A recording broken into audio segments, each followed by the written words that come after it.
जगद्गुरु नरेंद्राचार्य महाराज की जय। सद्गुरु काड सिद्धेश्वर महाराज की जय। संत शिरोमणि गजानन महाराज की जय। आद्य जगद्गुरु रामानंदाचार्य महाराज की जय। सिया वल्लभ रामचंद्र की जय। अध्याय दुसरा। श्री गणेशाय नमः। श्री सरस्वते नमः। श्री गुरुभ्यो नमः। कलियुगी अनिती दंभाचार बोकाळेल या भूमीवर, असत्य मार्गाचा जोर राहील या सांप्रतकाळी।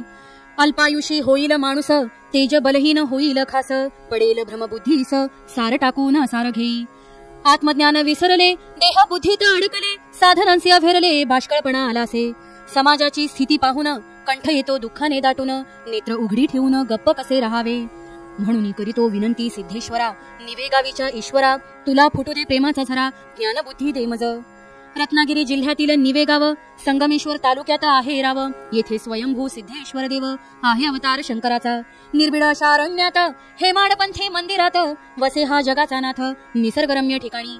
दऱ्याखोऱ्या चहू बाजूंनी गडद डोंगर वृक्षवेलींनी, चिमणा पाखरांचे मंजूळ ध्वनी कानी सतत घुमत असे। या घोर अरण्यात हिंस्र पशु राहतात, वेगवेगळी वानर जात दृष्टीस पडते। सिद्धेश्वर मंदिरा मागून वाहत असे बारमाही पाणी, त्यातून पाटाचे पाणी आणले असे मंदिरी। 4 दीपमाळा मंदिरा समोरी, त्यावर पुरातन आहे कला कुसरी, परसबंदी व तटबंदी गोजिरी मंदिराचे वैभव सांगते। हे गौरीपती निळकंठेश्वरा, तू करुणेच्या सागरा, तू दिनांच्या माहेरा, कल्पतरू चिंतामणी, तुझी आहे अगाध लीला, शक्ती दे तू देवा मला, भ्रमित झालेल्या जनाला मार्ग सांगण्या सुगम। कथा आहे का ब्रह्मपुराणी, कंडू नामक थोर ऋषी मुनी, महान भगवत योगी मुनी होऊन गेले। प्रत्यक्ष वेद व्यासांनी कथन केली पुराणी, या तपस्वी ऋषींची कहाणी श्रोते ऐका सावधान। सुतास म्हणाले वेदव्यास, पुरुषोत्तम क्षेत्र आहे खास, 4ही पुरुषार्थ घडणेस हे क्षेत्र उत्तम आहे। हे क्षेत्र गौतमी तटावर, तेथे नांदतो पुरुषोत्तम ईश्वर, भूवैकुंठात बर नाव आहे या तीर्थाचे। या गौतमी तटावर कंडू नावाचे तपस्वी थोर ईश्वर आराधना जीवनाचे सर मानून राहिले होते। सतत ईश्वरी साधन, धार्मिक होती विचारधारणा, पुरुषोत्तमाच्या कृपेने त्यांना सिद्धी प्राप्त झाली होती। त्यांची ध्यानधारणा पाहून देव इंद्रेश गेला घाबरून, इंद्रपद घेतोय का हिरावून अशी काळजी लागली। सर्व देवांनी विचार केला, याची तपस्या भग्न पावण्याला उपाय काहीतरी पाहिजे केला, याचे तपसामर्थ्य कमी होण्यास। इंद्राने प्रमलोना अप्सरेस बोलावून घेतले पहा खास, तपश्चर्या भग्न करणेस धाडिले तिला गौतमी तिरी। इंद्र आज्ञेवरून आली अप्सरा, जाऊन बसली नदीच्या तिरी, तिच्या मंजूळ गायनाने सारा परिसर दुमदुमला। पशु पक्षी मंत्रमुग्ध झाले, लता वृक्ष जणू ध्यानस्थ झाले, संपूर्ण परिसरास लावले वेड तिने आपल्या गायनाने। कंडू ऋषी सुद्धा मोहित झाले, तिच्या आवाजावर हो भले, कामदेवाने पीडित केले या ऋषी महात्म्याला। शरीरी कामदेवाने प्रवेश केल्याने आले अप्सरेजवळ आतुरतेने, गोड मिठास आपल्या बोलण्याने घेऊन गेले आश्रमी। कंडू तपस्वी मोठा ऋषी त्यागले होते सर्वस्वाशी, मात्र गाठ पडता अप्सरेशी कामातुर झाले। आपण तर सामान्य जन, विवेक बुद्धी टाकतो गहाण, काम क्रोधादी विकारी अडकून जीवन क्षणभंगूर करतो। काम क्रोध मद मत्सर मोह माया या षडरिपूंवर चालत नाही कुणाचा जोर, हे शत्रू असती मानवाचे। हे शत्रू जिंकण्यासी मनबुद्धी विवेकासी, करण्या प्रबल खासी अध्यात्म पाहिजे। यासाठी संतांनी केला अध्यात्माचा बोध आपल्याला, अध्यात्म जाणते मनाला शुद्ध करणे। अध्यात्माचा बोध आपणा विवेकरूपी मुशीत ठेवा मना, वैराग्यरूपी ज्वालांना संत प्रज्वलित करीती। अग्नी ज्वाला लागल्या मुशीस, सोने त्यात वितळते खास, मग सोपे जाते सोनारास शुद्ध करणे सोन्यास। तैसेच आहे संतांचे आपणा धडे देती ज्ञानाचे, साधन आहे आत्मउद्धाराचे हे ध्यानी ठेवावे। श्रोते आता जाऊ ब्रह्मपुराणी, पाहूया चरित्र कंडू मुनी, अप्सरेस गेले घेऊन आश्रमात आपल्या। त्या दिवसापासून बरं दिनश्चर्या बिघडली फार, अप्सरेच्या मागे मागे हा नर घुटमळत असे। मग कुठली होते तपश्चर्या, व्हावी ही आपली भार्या, अध्यात्म आणि उपासना कार्या ठेविले त्याने दूर। असे बरेच दिवस चालले, अप्सरेचे काम फत्ते झाले, स्वर्ग लोकास पाहिजे गेले अशी ओढ लागे तिला। तिला निघायचे होते तेथून, काळ वेळ पाहून ऋषी न होता क्रोधायमान, शापित न होता। एके दिनी कंडू निघे नदी तिरी, अप्सरा पुसे कुठे चालली स्वारी, ध्यानधारणा कर्मे सारी आटोपून येतो। अप्सरा म्हणे, हे ऋषीवरा, तू अडकलास माझ्या मायेत सारा, तुझ्या तपश्चर्येचा बोज वारा केव्हाच उडाला आहे। तू सोडलास नित्य नेम, तुझ्यात जागृत झाला काम, तप आणि सामर्थ्य हे नाम फक्त उरले आहे। तिच्या बोलण्याचा रोख ओळखून ऋषीस वाटले मरणाहून मरण, पश्चातापाने दग्ध होऊन क्रोधायमान झाला, रागाने थरथर कापू लागला। सोड त्वरित आश्रमाला, नाहीतर देतो शाप तुला काळ तोंडे अप्सरे। अप्सरा झाली भयभीत, निघून गेली ती त्वरित आश्रमाचे सोडून क्षेत्र स्वर्गलोकी। 3-4 प्रहर गेले उलटून, पूर्व पदावर येऊ लागले मन. शर्मिंदा झाला कुकर्मान, स्वतःची लाज वाटू लागली. हाय हाय रे दुर्दैवा, हे काय झाले? संपूर्ण आयुष्य उद्ध्वस्त केले, सिद्धी सामर्थ्य निघून गेले माझ्या मूर्खतेने. असो माझा धिक्कार, चार पायाचा पशुथोर आहे माझ्याहून हुशार, कामात नाही अडकत. कसे दाखवू मुख भगवंता, तपसिद्धीचा तो आहे दाता, माझी पाहून मूर्खता काय तशी सांगावे. असा पश्चाताप करत बसला, मनोमन होता खजील झाला. शरण येण्यास भगवंताला भीती वाटत होती. ऋषींच्या मनीचा भाव ओळखून पुरुषोत्तमाने तेथे प्रत्यक्ष प्रकटून बोध केला त्यास छान, तो ऐका येथे. अरे माणसा हा देह क्षणभंगुर, हाडा मासांचा सापळा बर, अष्टधा प्रकृतीचे घर आहे हे. पाहता शरीराचे मूळ या ऐसे नाही अमंगळ, रजस्वलेचा जो विटाळ त्यामध्ये जन्मयासी. वरी वरी जैसे वैभवाचे, अंतरी भांडार नरकाचे, जैसे झाकण कुंडाचे उघडता नये.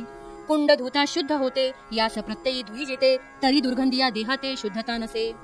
अस्थि पंजर उभविला, शिरा नाडी गुंडाळलेला, चरबी मासाने सारविला सांदोसांदी.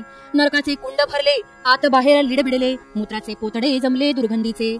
जंत कृमी आणि आतडी, नाना घाणीचे पोतडी, अमूप लटकते कातडी किळसवाणी. डोळा निघती चिपडे, नाकी दाटती मेकडे, प्रभाती घाणी पडे तोंडातून मळासारखी. खाकरा थुंकी आणि लाळ, पित्त शिंबूड प्रबळ, त्यास म्हणती मुख कमळ चंद्रमासारखे. विष्ठा मूत्रवांती पित्त, नाकी तोंडी निघती जंत, त्याने निर्बुजले चित्त अतिशयसी. मुख ऐसे कुशिक दिसे, उदरी विष्ठा भरली असे, प्रत्यक्षास त्यास प्रमाण नसे विबुध हो. मुखी घालिता दिव्य अन्न, काही होते विष्ठा आणि वमन, भगीरथीचे घेता जीवन, त्याची होय लघुशंका. यवम मळमूत्र आणि वमन, हेच देहाचे आहे जीवन, यानेच देह वाढे जन, यामध्ये संशय नसे. अशा या कारागृही प्राणी पडिला अत्यंत अडकुनी, माया आणि षडविकारांनी ग्रासले तया. जरी नरदेह ऐसा असला, परी तो परमार्थी लागला, उणे पाडी सोन्याला इतका हे महान. परमार्थ जन्माचे सार्थक, परमार्थी संसारी तारक, परमार्थ दाखवी परलोक या नरदेहास. अनंत जन्मीचे पुण्य जोडे, तरच परमार्थ हातून घडे, भगवंत तया असावडे, हे परमार्थाचे लक्षण. परमार्थी जो राज्यधारी, परमार्थ नाही तो भिकारी, या परमार्थाची सरी कोणास न यावी. जेणे परमार्थ ओळखला, त्याचा जन्म कृतार्थ झाला. नरदेहाच्या ऋणाला मुक्त केले, भल्याने परमार्थी राहावे, शरीर सार्थकी लावावे, पूर्वजांशी उद्धारावे ईश भक्ती करुनी. नरदेहाची लागे वेगे, कैक लागले भक्ती संगी, सद्गुरूंच्या लागू न मागे, आत्मउद्धार करावा. पशु देही नाही गती, ऐसे श्रुती बोलती, म्हणून नरदेहाची प्राप्ती आवश्यक आहे. हा नरदेह सर्वात श्रेष्ठ, नाना देहामध्ये वरिष्ठ, ज्याचे चुके सर्व अरिष्ट, यम यातनेचे. नरदेह हा स्वाधीन, सहसा नाही पराधीन, विवेक बुद्धी आणि मन परी पाहिजे शाबूत. एका परमार्थासाठी तू त्यागलीस नाती गोती, परी परस्त्रीच्या मोहासाठी तपसाधना सोडलीस. झाले ते झाले आता, उगी करू नकोस चिंता, पुनश्च लाग परमार्था, हळूहळू ठीक होईल. व्यापकपणा सांडू नये, पराधीन होऊ नये, आपले ओझे घालू नये देवावरी. आलेला समय चुकवू नये, सत्वगुण सांडू नये, देवाविरहित राहू नये माणसाने. माझा आशीर्वाद आहे तुला, लाग पुन्हा तपस्सेला, यशस्वी होशील भला, नाव मोठे मिळवशील. ऐसा आशीर्वाद देऊन पुरुषोत्तम पावले अंतर्धान, विष्णूंचे ते बोलणे ऐकून कंडुमुनी शांत झाले. पुढे केली तपस्या त्यांनी, देहभाव सर्व हरोनी, मोक्षपदी बैसले जाऊनी कंडुमुनी ऋषी. श्रोते या प्रसंगातून बोध घेतला पाहिजे आपण, भले भले ऋषी विद्वान कामामुळे वाया गेले. शास्त्रात दिले आहे वचन, परस्त्री मानवी माते समान, एकांतात तिच्या समवेत राहून आत्मघात करू नये. जैसा अग्नी आणि लोणी एकत्र नाही ठेवत कोणी, अग्नीच्या ज्वालांनी लोणी वितळून जाते. सुंदर प्रसंग आहे रामायणात. सीता हरणानंतर भेटतो हनुमंत, सीता शोधण्याची जबाबदारी त्यात मारुतीवर सोपविली जाते. अंजनी सुत लक्ष्मणापुसी सीता माई दिसते सांग कशी, हे सांगावे मजशी म्हणजे हुडकणे सोपे होईल. नको पुसू म्हणे लक्ष्मण, मज ठाऊक फक्त त्यांचे चरण, मुख कमल पाहिले नाही चुकून त्या मातेचे. आदर्श ठेवा लक्ष्मण, मग नाही चिंतेचे कारण, एकांत घडला काहीही कारणानं, तरी व्यतीत होऊन जाऊ नका. परस्त्री मानावी विषा समान, नाहीतर काम येईल उफाळून, घडेल वाईट कर्म हातून, नंतर पश्चाताप नाही उपयोगी. ज्याला काम नाही जिंकता आला, त्याने अवश्य वाचावे अध्यायाला, मनोमन विचार करण्याला हा प्रसंग पुरेसा आहे. श्रोते जाऊ गौतमी तिरी, भवना पुरक्षेत्री दक्षिणेतिरी, राहत असे त्या नगरी, कौशिक नामे विप्र. ब्राह्मण होता सज्जन, वेदशास्त्री धर्मपरायण, पोटी होता पुत्र छान गौतम नावाचा. ब्राह्मण कुळी जन्म झाला, परी सुसंस्कारित नाही बनला, असत्याच्या मार्गाला त्याने होते स्वीकारलेले. त्याच नगरी वैश्य जातीचा होता मित्र त्याचा जीवाभावाचा, सुसंस्कारित सत्य स्वभावाचा, नाव त्याचे मणिकुंडल. मणिकुंडल होता सधन, गौतम मात्र गरीब ब्राह्मण. दोघे विषम जातीचे असून स्नेही होते जीवाभावाचे. गौतमने ठरविले या मैत्रीचा पुरेपूर लाभ उठवू होतीचा. विश्वासघात करून त्याचा धनसंचय उकळू. गौतम बोले मित्रासी, अधिक धनप्राप्ती करण्यासी चल जाऊ दूरदेशी स्वकमाई करूया. पित्याच्या धनसंचयावर जी जगतात पोरं, त्यांचा पुरुषार्थ कसला बरं आहे मोठा. जन्मास आलेल्या प्रत्येकानं स्वकष्टाने मिळवावे धन, तोच खरा पुरुष जाण मित्रा मणिकुंडला. गौतमचे बोल मनी लागले, वडिलांकडून थोडे धन घेतले. मणिकुंडलने हो भले निघाले ते दूरदेशी. मजल दरमजल करीत असता गौतम विचार करी चित्ता, याचे धन मिळेल कैसे आता, काहीतरी उपाय करावा. मित्राशी लावी गौतम पैज, अधर्माचा होतो उदो उदो आज, सत्याचे नाही राहिले काज, तुझे काय म्हणणे आहे. मणिकुंडल म्हणे हे असत्य आहे, सत्याचा शेवटी विजय आहे. सामान्य जनासी पुसून पाहे, हरलास तर धन द्यावे लागेल. मणिकुंडल म्हणे मान्य मला, पुसू लागले सर्व लोकाला. बऱ्याच जणांनी ऐसा कौल दिला, सत्याचे दिवस राहिले नाहीत. मणिकुंडला पैज हरल्याने त्याचे सर्व धन घेतले गौतमाने, परी नाही सोडले सत्य बोलणे त्या वैश्याने. गौतम आता धनिक झाला, मणिकुंडल धनहीन झाला. परी नाही सोडले सत्याला काही केल्या. गौतमाने त्याचे हात छाटले, विचारी मित्रत्व आहे की सुटले. गौतमाला मणिकुंडल बोले, मित्रत्वात शत्रुत्व नसते कधी. माझे जरी तू घेतलेस प्राण, सत्य नाही त्यागणारा आपण, असत्याने वागणारा पापाची खाण, हे ध्यानी ठेव मित्रा. गौतम भयंकर क्रोधिष्ठ झाला, फोडले मित्राच्या दोन्ही डोळ्याला, तेथेच टाकून अंध मित्राला पळून गेला विभूद हो. मणिकुंडल बोले देवाला, मी असा काय गुन्हा केला, नाही धरले असत्य पक्षाला, का बरे शिक्षा झाली.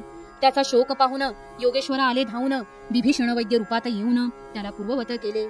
मग तो एका नगरात गेला, राजाची दवंडी कळली त्याला. राजाच्या नेत्रहीन पुत्रीला नेत्र आणणे होते. हे जोखमीचे काम करेल, त्यास राजा सर्व राज्य देईल, वरुण पुत्रीचे कन्यादान करेल स्वहस्ते.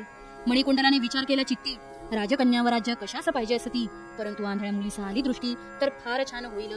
विभीषणाने दाखविले होते डोळ्याचे औषध, ते त्वरित गेला तेथे मणिकुंडला औषधीसाठी. दाखवलेली औषधी आणली, तिचा रस डोळ्यात घाली. राजकन्येस दृष्टी आली त्याच्या उपायाने. राजा प्रसन्न झाला, पुसले त्याने मणिकुंडलाला, माता पिता कोण तुला, या देहाचे नाव काय. मणिकुंडलने सविस्तर सांगितले जीवनात घडलेले सगळे. राजाने प्रसन्नतेने दिले राज्य आणि मुलगी. राजा म्हणे हा सत्याचा जय, अधर्माचे नाही यास कधी भय. असत्याने जरी मिळविला विजय, परी तो चिरकाल नाही राहणार. ही आहे कथा ब्रह्मपुराणी, सांगितली वेदव्यासांनी. मनी विचार पहा करुणी, म्हणजे कळेल की सत्ययुगी लोक होते ज्ञानी, त्यांची संगत असे सुसज्जनी. असत्याचा लवलेश नसे मनी, नसे छळकपट. नंतर त्रेतायुग आले, अधर्मी लोक काही झाले, असत्याची बाजू उचलू लागले स्वार्थासाठी.